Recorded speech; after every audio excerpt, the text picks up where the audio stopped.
kids, it's time for books. So cut out to mum or dad and let's rock and read. Today, I'll be reading you Chapter 29 and 30 of Wayside School Beneath the Cloud of Doom. Chapter 29, After the Storm. The boops and booms had stopped and the lights were back on.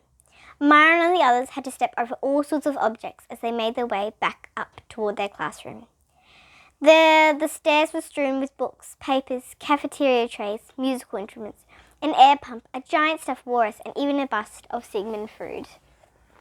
Between the 26th and the 27th floor, the stairs were completely blocked off by Mr. Kidswater's enormous desk.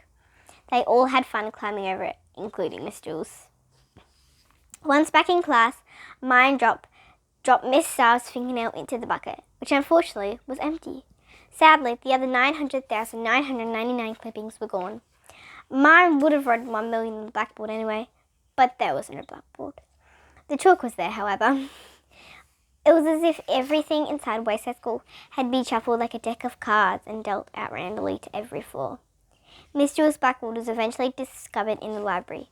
Fingernails and toenails would continue to be found for years to come, sometimes in very strange places.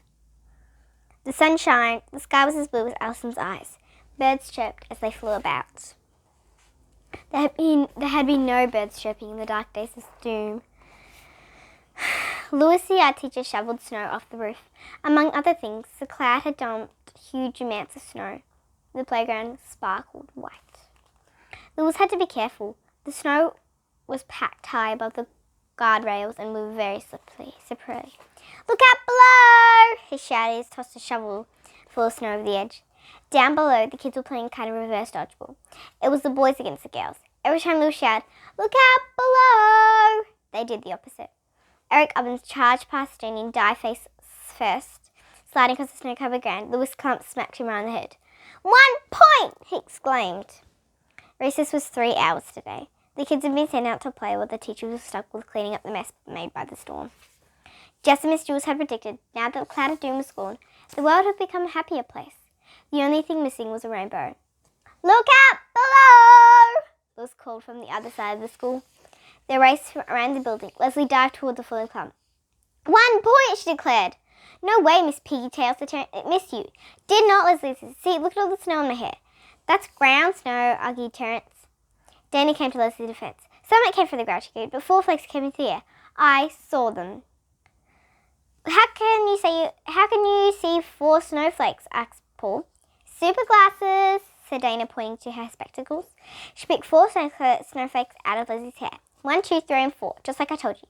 "That proves it," declared Baby. 1 point. Paul scowled. He remained skeptical over her spectacles. Up on the roof, Louis spotted something sticking out of the snow. It was purple and green with some yellow dots. He tried to pull it free, but it was stuck. He pulled hard. It still wouldn't budge. He gave it one hearty yank. The umbrella jerked free, but Louis's feet slipped out from under him. He fell on his bottom and slid backward across the roof. "Look out below!" he shouted as he went over the edge. The children ran to the call. They were quite surprised when they looked up and saw the art teacher coming towards them. Louis looked down. He didn't want to hurt the children. He considered trying a Mary Poppins, but he was holding the wrong end of the umbrella, and there wasn't time to change his grip and try to open it. His best chance was to grab the top of the flagpole. Wayside School had an extra tall flagpole so it wouldn't look puny next to the building. Louis reached out for it but missed. The next thing he knew, he was spinning wildly in circles. The curved hand of the umbrella had hooked the pole. Louis whirled dizzily around it as he slowly moved down the pole. By the time he reached the ground, he must have circled the flagpole more than 1,000 times. Shari ran to him. To Louis, it looked there were 6 Sharis, all spinning like tops. "Thanks, Louis, you're the best," said Shari, taking your umbrella. "But really, there was no big rush. You could have just used the stairs." Chapter 30, Rainbow. There was no stove in the cafeteria kitchen. An enormous pot hung from a thick chain above a blazing fire. "Lower the pot," ordered Miss Mush. Mr. Pepperanda turned the squeaky crank and the pot came down. "What will it be today?" he asked. "Shh," said Miss Mush. Mr. Pepperanda knew better. You must never interrupt a great artist during her moment of inspiration. Miss Mush's eyes were closed. She rubbed her chin. She wanted to make something truly special after the storm of doom. "Rainbow stew," she declared, as she raised her wooden spoon above her head. "Brilliant," agreed Mr. Pepperada. What do we have that's red, said Miss Mush. Mr. Pepper looked over his inventory list. Red cabbage, he said. Beets, strawberries, red peppers. Miss Mush waved the wooden spoon and said, toss them in the pot. Flame shot up as Mr. Pepper threw in the ingredients. He had to shoot his eyes from the smoke. What about yellow, asked Miss Mush. Yellow squash, bananas, yellow peppers, yellow onions. Start with the bananas, said Miss Mush. And then we'll see about the onions. Mr. Pepper started to peel a banana, but Miss Mush stopped him.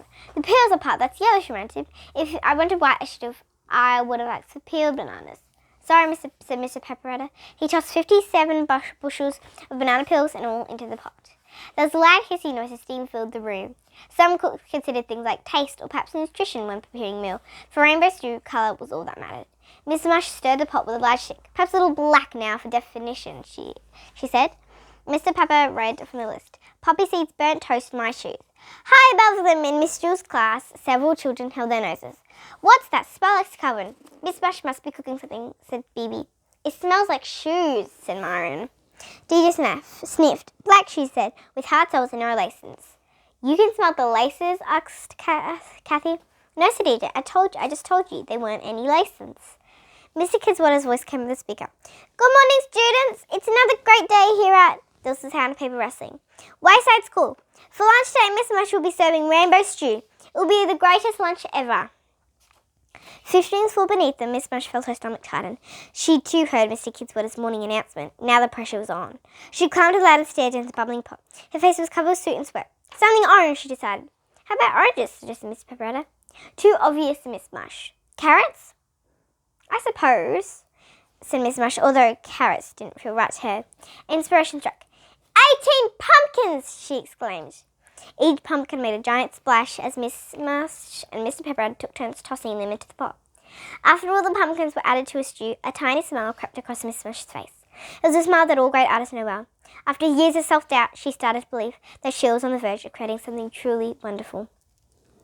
But it was just a quick smile and then back to work. The doubts always return.